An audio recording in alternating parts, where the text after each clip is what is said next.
Setelah berminggu-minggu tanpa pengumuman resmi besar apapun, kali ini bos besar dari UFC, Dana White, telah memberi beberapa pengumuman besar akan laga-laga mendatang.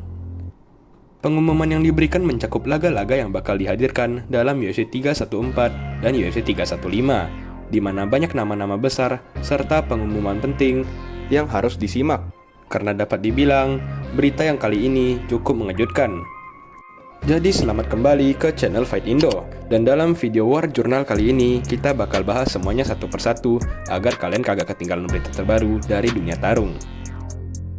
Pengumuman pertama resmi dari Dana White adalah mengenai acara UFC 314 yang bakal digelar di Miami pada Minggu tanggal 13 April ke depan. Kita langsung bakal mulai dari pengumuman terbesar dalam acara ini, yaitu laga utamanya, Volkanovski versus Diego Lopes. Mungkin banyak yang bertanya, kenapa Ilia Topuria sebagai juara tidak mempertahankan sabuknya tersebut? Apalagi setelah banyak rumor tentang Ilia versus Volkanovski 2 yang bakal bertempat di 314 ini.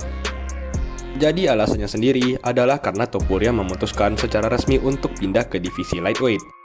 Katanya ia sudah tak sanggup menguras berat badan untuk berkompetisi dalam divisi featherweight, dimana karena itu ia jadi memutuskan untuk naik kelas berat. Maka dibuatlah Volkanovski versus Diego Lopes, yang dimana ya mungkin banyak perdebatan akan kenapa bukan Volkanovski versus Movsar atau Movsar mungkin versus Lopes. Tapi ya meski menurut gua Movsar juga sangat layak untuk kesempatan juara dan bahkan pernah mengalahkan Lopes, Diego Lopes dan keaktifan bertarungnya tidak bisa kita tidak akui. Diego Lopes sedang dalam 5 win streak, di mana tahun lalu ia berkompetisi 3 kali melawan nama-nama besar, contohnya seperti Dan Ige dan Brian Ortega.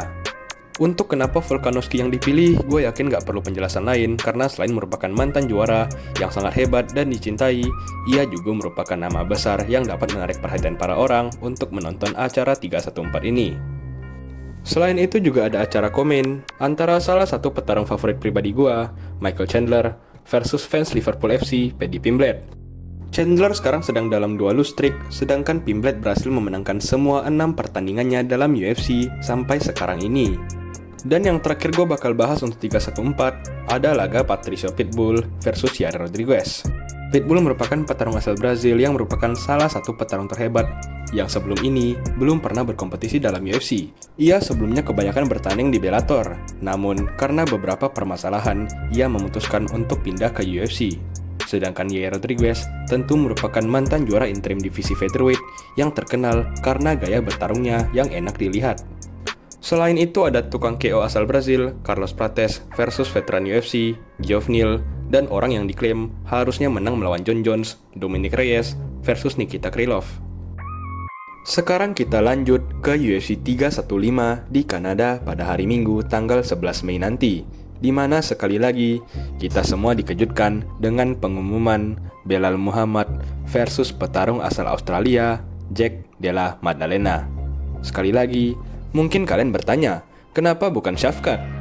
Alasannya adalah sekarang karena giliran Shavkat yang cedera dan memutuskan untuk menunda kesempatan title shot yang didapatkannya setelah mengalahkan Ian Garry kemarin.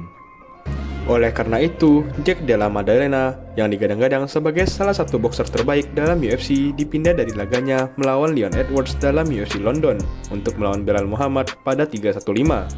Lawan Leon Edwards lalu diganti menjadi Sean Brady. Untuk Belal sendiri, ia nampaknya sekarang sudah sembuh dari cedera yang memaksakannya untuk mundur pada acara UFC 310 kemarin. Jadi begitulah ulasan mengenai berita terbaru akan UFC 314 dan UFC 315. Untuk Ilia Topuria yang pindah ke lightweight, antara ia menghadapi satu kontender sebelum menantang demi sabuk, atau ia langsung skip melawan Islam Makhachev. Dari yang gue lihat di sosial media, banyak rumor yang lebih mendukung Topuria versus Islam langsung. Sebenarnya gue agak sayang karena divisi featherweight bakal cukup kurang menarik sekarang karena Topuria dan Holloway sama-sama pindah ke lightweight. Tapi gue cukup senang setidaknya Volkanovski bakal punya kesempatan buat jadi juara lagi. Lalu untuk Shavkat, meski ia telah melewati kesempatan title shotnya, nampaknya ia bakal masih mendapat kesempatan tersebut setelah cedera akibat kemenangannya dalam 310 kemarin.